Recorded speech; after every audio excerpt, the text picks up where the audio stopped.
adalah merupakan bab 3 dari mata kuliah Startup Technopreneurship tentang pengembangan dan penerapan rencana bisnis teknologi. Mari kita lihat bersama-sama. Membuat sebuah rencana bisnis, kita perlu pertama-tama membuat namanya executive summary. Itu adalah merupakan ringkasan dari bisnis kita, sekitar 1 hingga 2 halaman. Setelah itu, kita akan membuat body of business plan. Nah, di dalam body business plan ini, isinya banyak sekali. Nanti kita akan uraikan satu persatu ya. Nah, tergantung dari tujuan kita juga. Ketika kita menggunakan business plan ini adalah untuk meminta kredit kepada banking, tentu saja masalah keuangan itu akan lebih banyak dilihat. Sehingga kita perlu memperlihatkannya secara lebih detail. Tujuan membuat rencana bisnis yang pertama adalah mencari modal. Seperti saya katakan tadi, kita mencari modal dengan meminta pinjaman, entah itu pada banking, entah kita mau bekerja sama dengan sesama, dengan rekan, ya, mau join. Nah, itu kita tentu harus mengajukan rencana bisnis kita. Lalu juga tujuannya adalah untuk menentukan semua sumber daya yang dibutuhkan untuk didanai, sehingga kita bisa melihat berapa besar fixed cost yang harus dikeluarkan selama jangka waktu tertentu. Yang ketiga, memberi arah untuk bisnis baru. Bisnis baru seperti kita ketahui startup, tentu saja kita perlu merencanakan dengan jelas berapa besar dana yang harus kita keluarkan. Ya, baik itu dana untuk produksi, maupun dana-dana yang fixed cost, maupun dana-dana yang untuk pemasaran, dan lain sebagainya. Lalu yang ketiga, keempat adalah mengevaluasi hasil dari bisnis baru tersebut.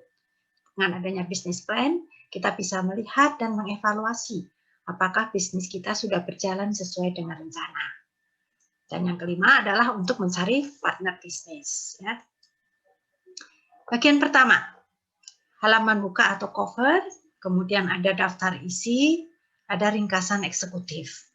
Jadi memang kita membuatnya seperti sebuah proposal ya, sebuah proposal. Halaman muka tentu saja ada nama perusahaannya, ada alamat, telepon, address, ya. Kemudian juga ada URL dari websitenya, ya. Kemudian juga dijelaskan juga posisi dari setiap anggota tim manajer kita. Lalu kalau itu pengajuan dana, tujuan dan jumlah dana yang dibutuhkan, ya. Kemudian tahap-tahap pembayarannya seperti apa? Apakah kita akan membayarkannya setelah 3 bulan, setengah tahun, atau 1 tahun, gitu ya. Nah, kemudian tuliskan juga di bagian bawah, rencana bisnis ini bersifat rahasia atau tidak. Ya, jadi tergantung dari kembali tujuan kita bersifat apa. Kalau tujuan itu adalah untuk keuangan dan membuka semua rencana-rencana keuangan kita, mungkin sebaiknya kita tulis adalah bersifat rahasia.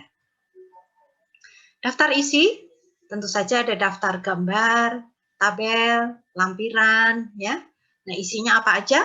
Kalau tabel kita bisa memasukkan grafik-grafik juga, ya, dari penjualan produk kita, ya, gambar-gambar, ya, lampiran.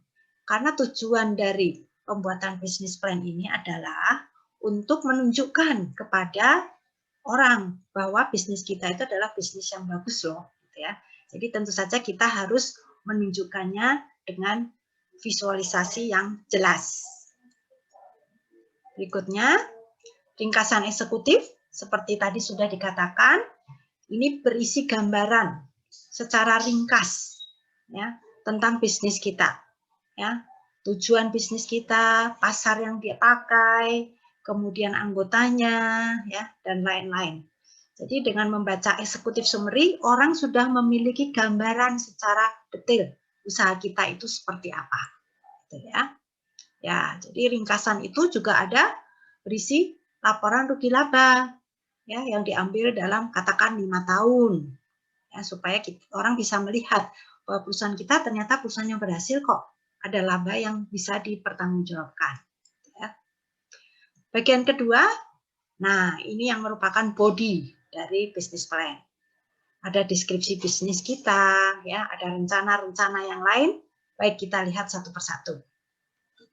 Deskripsi bisnis. Gambarkan dengan jelas bisnis Anda itu seperti apa. Apakah itu produk, atau jasa. Dan kalaupun ada masalah, bisa dituliskan, gitu ya, bisa dijelaskan. Akan lebih baik juga bila masalah itu sudah bisa kita atasi dengan baik, ya. Karena tidak mungkin kan bisnis itu berjalan begitu saja, lancar saja, ya pasti juga ada problem-problem yang dihadapi. Tapi ketika kita menyebutkan bahwa kita bisa mengatasi itu semua, itu tentu akan membujuk para pihak pemberi dana untuk mau memberikan dananya pada kita, ya. Deskripsi industri, nah kalau industri mungkin harus lebih luas lagi ya, karena itu menyangkut juga tingkat pertumbuhannya, ya, kompetisi industri di sekitar bagaimana untuk barang yang sejenis. Nah, kita bisa menggunakan grafik atau gambar gitu ya, target-target pasarnya seperti itu. Nah, seperti kita ketahui bahwa teknologi itu adalah sesuatu yang utama saat ini, ya. Nah, kita perlu menjelaskan bagaimana penerapan teknologi untuk bisnis Anda. Ketika Anda bisa menunjukkan bahwa teknologi sudah dipakai dalam bisnis Anda, itu akan membuat proposal ini menarik gitu ya. Nah, apakah ada hak, paten, ya, copyright, haki dari produk kita? Hal itu akan lebih bagus bila dilakukan, karena pasti menunjukkan bahwa produk kita adalah produk yang berkualitas, yang tidak bisa ditiru oleh orang lain, dan itu sudah memiliki nama atas nama kita. Rencana perusahaan. Nah, ini yang paling utama ya. Rencana pemasaran dari perusahaan itu perlu kita lihat secara detail. Karena ini menunjukkan ketika rencana pemasaran kita berlaku dengan baik, berarti memang kita bisa menjual produk itu juga dengan baik, ya. Kita menggambarkannya dengan marketing mix 7P. Walaupun ini nanti akan dipelajari kembali secara lebih detail tentang strategi marketing, tapi di sini kita akan cover sedikit ya. 7P itu apa? Produk. Jadi sudah dijelaskan ya, detail produk kita seperti apa. Kemudian price, harga. Ya, kemudian place, tempat. Lalu promotion. Physical evidence adalah tempat di mana usaha kita itu ada. Physical evidence ini penting sekali, ya.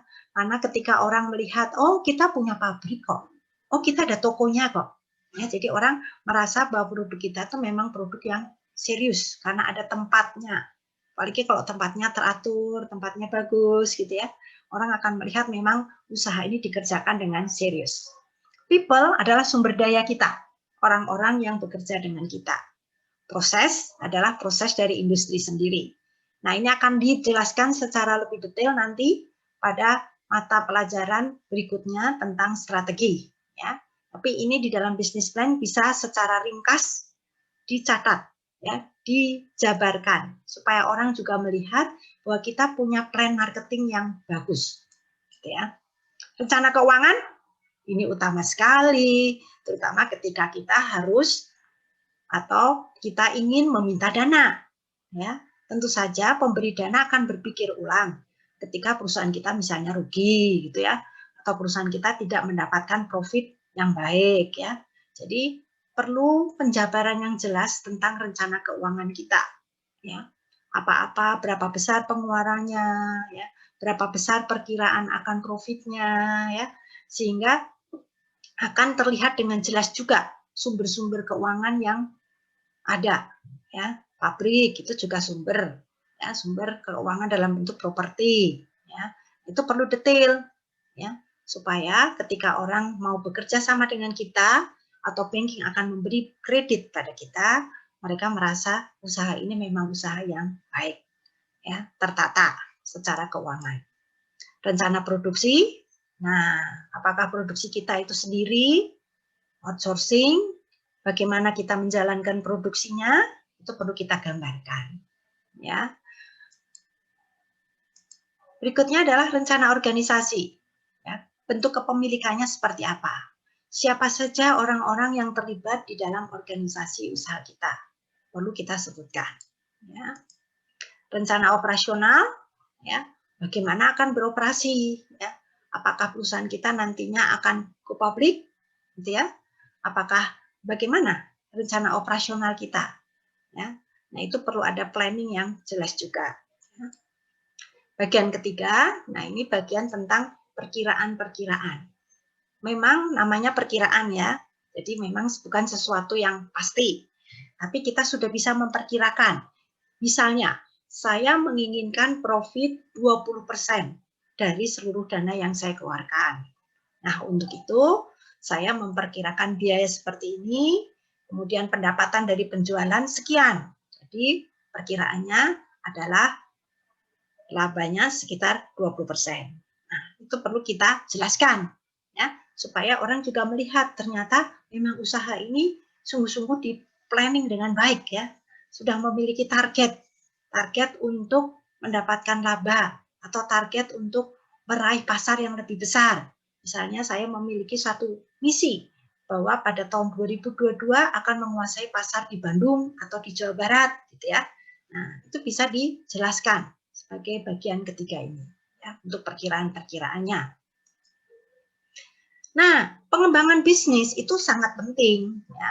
Oleh karena itu, bisnis plan ini tidak bisa dipakai begitu terus selama bertahun-tahun.